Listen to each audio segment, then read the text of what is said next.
બે દીકરીઓએ બીમાર પિતા માટે એક દીકરીએ કિડની દાન કરી અને બીજી દીકરીએ લીવર દાન કર્યું. 21 જૂન 2026 ફાધર્સ ડે તરીકે ઉજવાય છે, પરંતુ દીકરીઓ માટે તો ફાધર્સ ડે દરરોજ જ હોય છે.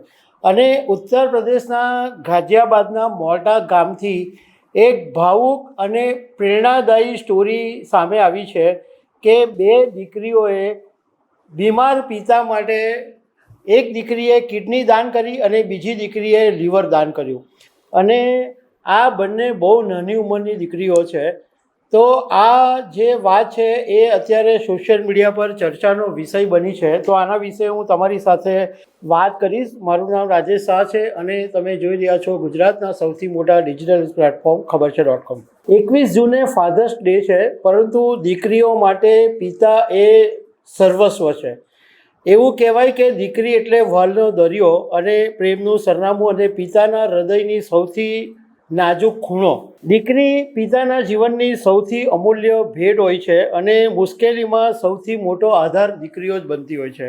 હવે આ જે ઉત્તર પ્રદેશના ગાઝિયાબાદનું મોટા કરીને ગામ છે, ત્યાં બે બહેનોએ પોતાના ત્યાગ અને સમર્પણથી એ સાબિત કરી દીધું છે કે પિતા એમના માટે શું છે. જ્યારે પિતાની જિંદગી પર સંકટ આવ્યું અને ડૉક્ટરોએ એવું કીધું કે એમના કિડની અને લીવર ટ્રાન્સપ્લાન્ટ કરવાની જરૂર છે, ત્યારે પળવારનો વિચાર કર્યા વગર આ બંને દીકરીઓએ કીધું કે હું કિડની દાન આપીશ અને બીજીએ કીધું કે હું લીવર દાન આપીશ. હવે આ આખી વાત એવી છે કે ઉત્તર પ્રદેશના ગાઝિયા ગામના મોટા ગામની અંદર 45 વર્ષના જયંત ત્યાગી રહે છે અને તેઓ ત્યાં ભાજપના કાર્યકર છે. 1 વર્ષથી બીમાર ચાલતા હતા, પરંતુ હમણાં 3 મેના દિવસે એમની તબિયત લથડી અને જ્યારે ડૉક્ટરોને બતાવ્યું તો ડૉક્ટરોએ કીધું કે એમનું કિડની અને લીવર બદલવાની જરૂર પડશે. એટલે આ જયંત ત્યાગીની 2 દીકરીઓ છે. એક છે રિષિકા ત્યાગી, જે 22 વર્ષની છે અને બીટેક ભણેલી છે અને એના હવે થોડાક દિવસોની અંદર લગ્ન થવાના છે. અને બીજી દીકરી છે ખુશી ત્યાગી, જે 19 વર્ષની છે અને બીટેકના પહેલા વર્ષમાં અભ્યાસ કરે છે. હવે જ્યારે ડૉક્ટરોએ કીધું કે પિતાને કિડની અને લીવર બદલવાની જરૂર છે, એટલે પહેલાં ડોનરોની શોધખોળ કરવાની શરૂ થઈ. પણ દીકરીઓએ કીધું કે ડોનર શોધવાની જરૂર નથી, અમે જ દાન આપીશું. એટલે સ્વાભાવિક રીતના ઘરના જે સ્વજનો હોય એ એમને સમજાવવાની કોશિશ કરી કે તમારી ઉંમર નાની છે અને તમે હજુ ઘણી જિંદગી જીવવાની છે, તો તમે દાન નહીં આપો, બીજા ડોનરો શોધીએ. પણ દીકરીઓએ સ્પષ્ટપણે એવું કહી દીધું કે જો પિતા જ નહીં રહેશે તો અમારા માટે જિંદગી અર્થ વગરની છે, તો એના માટે અમે જ દાન આપીશું. અને મક્કમતાપૂર્વક એમણે જ્યારે વાત કરી ત્યારે સ્વજનો પણ ઢીલા પડી ગયા અને પછી નક્કી થયું.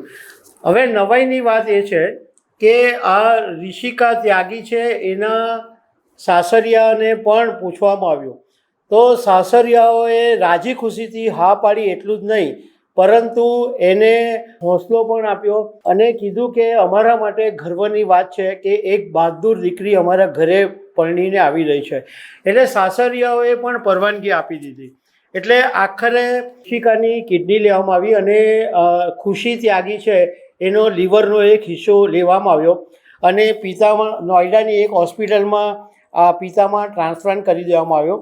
અને એ અત્યારે ડૉક્ટરોએ કીધું છે કે ત્રણેયની તબિયત બહુ જ સારી છે. જ્યારે દીકરીઓએ એવું કીધું કે અમારે માતા પણ કિડની અને લીવર આપવા માટે તૈયાર હતી, પરંતુ અમે ના પાડી, કારણ કે માતાને કંઈ પણ થાય તો ઘરની જવાબદારી કોણ સંભાળે, એટલા માટે અમે લોકો જાતે આવીને દાનની જાહેરાત કરી છે.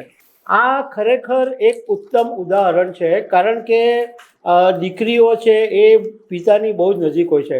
અહીંયા આગળ એક સ્પષ્ટતા કરી દેવા માગું છું કે દીકરીનું મહત્ત્વ તો છે જ, પણ એનો મતલબ બિલકુલ એવો નથી કે દીકરાઓ ખોટા હોય છે. દીકરાઓ પણ જરૂર આવે ત્યારે પિતાને સાથે મજબૂત રીતે ઊભા રહેતા હોય છે. જરૂર હોય ત્યારે કિડની બી દાન કરતા એવા કિસ્સા બી હોય છે. તો દીકરાઓ પણ મહત્ત્વના હોય જ છે, પરંતુ દીકરીઓ પિતાના માટે કંઈ પણ કરી શકે છે, એનું આ એક ઉત્તમ ઉદાહરણ છે. તો દર્શક મિત્રો, આવી અનેક વાતો સાથે અમે તમને મળતા રહીશું. આભાર.